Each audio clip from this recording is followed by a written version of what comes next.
look at this edit. Why would he do that instead of a right hand peek? Is he dumb or something? No, rather he knows when to do exposed peeks. Exposed peeks, in my opinion, are the best set of edits in the game, and honestly, I like these more than the typical right hand peek or anything fancy. Sorry, Marthas. When you time these right, you have their body fully exposed right in front of you to shoot. You don't get an easier shot than this. And contrary to popular belief, even though your full body's exposed, you're actually fully protected. So when are you supposed to do these exposed edits, and how are you going to be fully protected? It's situational, and to understand the situations, you need to understand the gun timing.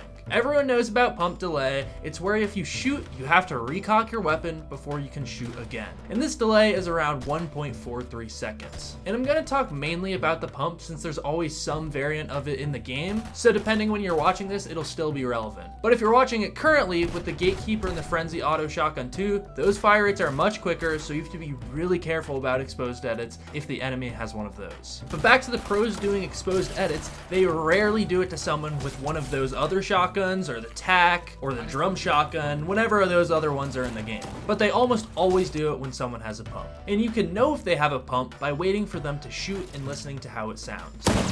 But once they do shoot, they will have around 1.43 seconds, depending on what version of the pump is in the game, and right now it's the hammer pump shotgun. So they'll have 1.43 seconds before they can shoot again, or they'll have to switch to another gun entirely. So this timing is important, but it's just one of the situations where you can safely wide edit. This is because the time it takes to pull out your shotgun is way faster than the intermission between shots for the enemy. I'm sure you already know this from just feeling it. Like, it's probably happened sometime in the game and it felt really good, but you may not have been sure why the play felt so sharp. It's because the pullout time for the pump is only 0.4 seconds or around there depending on the variant. This is around 3.5 times faster than the fire rate delay. Of course, you have to bake in some more time to that number though. You have to account for the time it takes to edit the wall, then for the server to register that edit and send it back to your client, so basically your ping.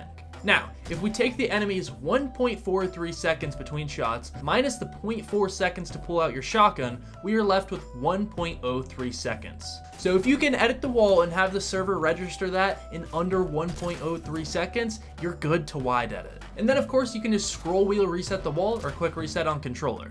Okay, but let's say out of that 1.03 seconds, you spend 200 milliseconds editing and 200 milliseconds resetting. That's just a rough estimate. You can probably even do it faster than that. So that 1.03 seconds is 1,030 milliseconds. So minus that 400 milliseconds we just estimated leaves you with around 630 milliseconds. So if your ping is under 630, that's again the free time that's available to register your edit, then you can do these exposed edits like the pros do.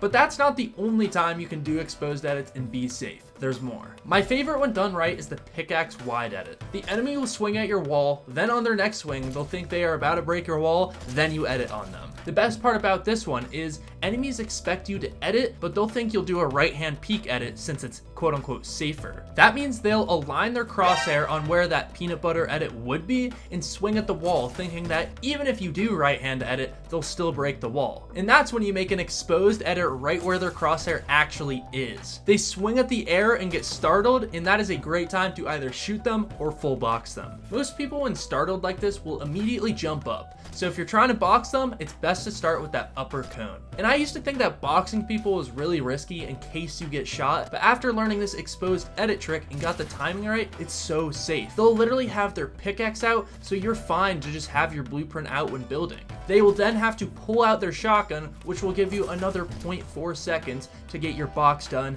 and reset your edit. Or of course, if you don't want to box them though, you can just shoot them and it's simple and works well. I will warn you though, when wide editing, please have good movement. Crouch and move to the side or jump and move to the side. Just don't give them a predictable shot. Because even though these types of exposed edits are very safe, if you get the timing wrong, or they're baiting you with a fake pickaxe swing, or they simply pre-fire you, you can go down. So have good movement to reduce your chance of error.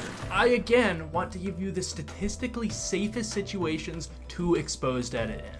And in my opinion, these situations should all require taking advantage of some sort of delay or weak firepower or something so you're not actually in any real threat. So as a sort of tip 2.5 before we get into tip 3, which is the best in my opinion, I will tell you the riskiest option, which this one doesn't take advantage of any trick or delay, but I think it's important that I include. But again, this isn't a trick, it's just risky. A lot of pros and good players will compare their skill level to their opponent, and if they deem that that player isn't good and that they're better, then they're more inclined to do an exposed edit. This is actually super interesting because I've noticed from my experience, I take more damage from players I think are bad versus the players that I think are good.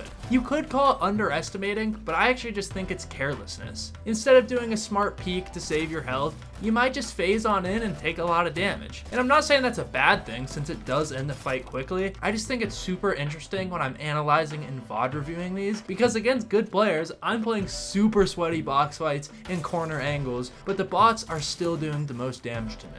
So I just think it's interesting. But that is because, unlike my other tips, this one you risk getting hit big and are relying on them being bad instead of you being smart. So this one, it's actually out of your hands, so I don't recommend it, but just for the sake of clarity, a lot of pros will do this and will sometimes die doing this. But that actually leads me to my next point, because the last two situations you could get out scot-free, but you'd also risk getting hit big if you mess up. So if you'd rather just get hit for a small amount and guarantee that you won't get hit big, then look for this next situation. And the prize for my wisdom is to drop a like and invest in the channel for more tips like these. Please use code reidtheninja or just another small creator's code in the item shop. It's the beginning of the season and this is the best time to help out small creators. But to avoid taking a big shotgun blast to the face, wait until they switch to their SMG or AR and start spraying your wall.